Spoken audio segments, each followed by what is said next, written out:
For some reason, I've been turned into a vending machine! Well, call me leader of the Pegging Society, boys, because I am strapped in. You might be asking, why are we covering a show about isekai vending machines? And well, the answer is kind of simple. I love isekai, like ridiculously so. And I kind of want to have an excuse to watch isekai on this channel. So I just thought I'd pick the craziest ones and we can laugh at them together. Ah, shit, ain't nobody get isekai'd! If I don't do something, that vending machine's in trouble!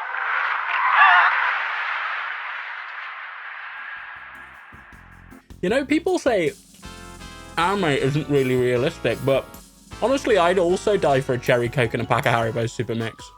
So, I died and have been reborn as a vending machine, huh? As if that could happen. No matter how obsessed I was, there's no way I could turn into one. Whoa! This is awesome! On Yu-Gi-Oh, we don't kink shame. There's no other way to explain it. I am a vending machine. I'm fully stocked with reasonably priced goods, and my new rectangular body is the perfect combination of elegance and functionality.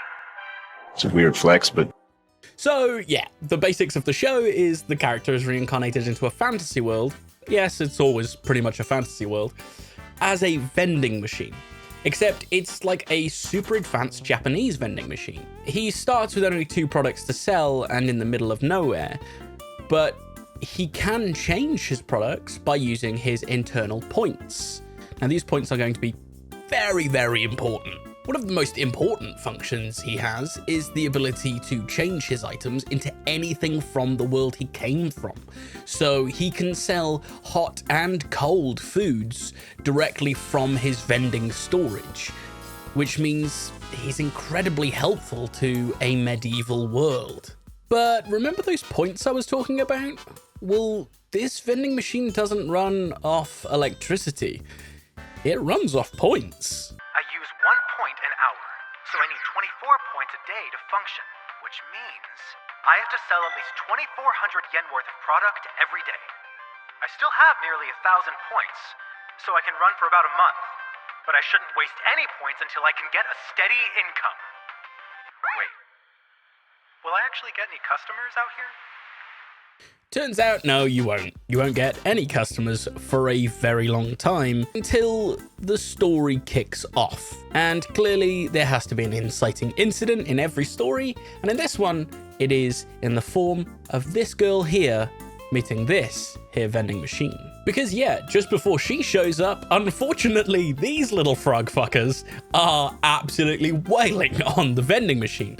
And the internal systems tell him, well, you've got about 100 durability, and you can always restore your durability with points. But unfortunately, these frogs don't want to seem to give up until the vending machine is broken, aka the main character is dead. So the vending machine looks through the system for a Hail Mary, anything.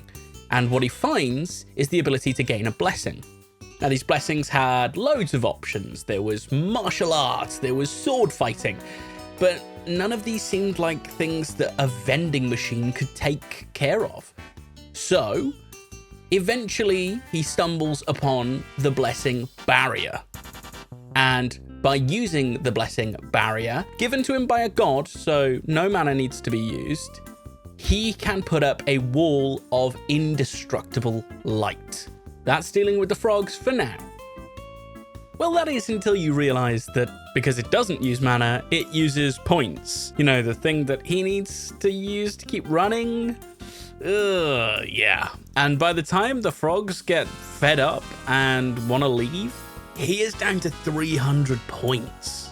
We know he has to use these points to literally survive, but if he has to use maybe double, maybe even triple the points every day to keep the frogs off him too, he's not going to last long. But thankfully, the anime gods look down upon us favorably today, as the girl I mentioned earlier has her first interaction with the vending machine. Please insert coins. The box. How is it talking? Also, coins? It wants money? Would a copper coin work? Maybe it has to be at least silver. What if it needs gold? As if I even had that on me. Oh, chat, I think she's broke. 1,000 owa? But that's a whole silver coin. So this world's unit of currency is called an owa. It's expensive, but I need food for my belly. You know what? I'm wrong. Clearly, this is a bizarre thing, but they're being pretty normal right now. This is a girl interacting with a vending machine. She's just buying something. It's maybe not that weird. I'm about to beg! Oh, fuck, I spoke too soon. And that sort of seems to be the theme of the show, is something kind of normal happens and it gets a little bit heartwarming, it gets a little bit actiony. There's some normal isekai tropes happening in the show.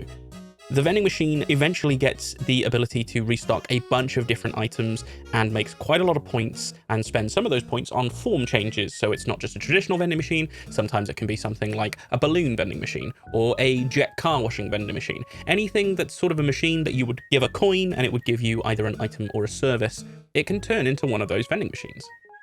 Hey, and if you don't believe me, don't worry, because I'm about to break down all the normal stuff that happens in an episode, and then all the crazy shit that happens in an episode. Seeing as though we just covered episode 1, let's cover episode 2. So the first thing is we meet a bear person, which is absolutely normal for a fantasy world, isn't it? Of course it is. Except, you know, he's the director of the Hunter Society, and the frog people from last episode are literally the things that we're hunting. Like, where's the separation there? Are bear people okay, but frog people are inherently evil? Fantasy racism. In this episode, we also meet hunters, who turn out that one of them literally tries to kill Boxo when he doesn't give him free coins or food. Boxo is sent by the bear guy to go do some sort of food aid mission to aid all these hunters on their big quest to kill the frogs plaguing the town. But Boxo ends up being the thing that saves the day when a giant fire frog shows up and they use Mentos and Coke to defeat it. And everyone's just sort of okay with that. See, very normal thing for a fantasy world, followed up by just strange things. And they only get stranger. Episode 3. So, while the hunters were out, the village was attacked. It was by this crazy double-headed snake monster, and it did a lot of damage. But because of this, Boxo is feeling generous, and here's the weird thing, he starts to give out stuff for free. Now, it's not really explained whether this is just a supply and demand issue, but it is an issue of points, whether he's losing points to give stuff out, or whether he's losing the points because people aren't just buying it directly from him. He is basically committing a very slow form of suicide every time he gives stuff away for free. And that's one of the major things that I find weird in this show, is Boxo can't just be giving stuff away like this. And he does it quite often. And luckily, there's a lot of reasons as to why Boxo has quite a few points and different sort of schemes and things that happen that keep his points to a good total.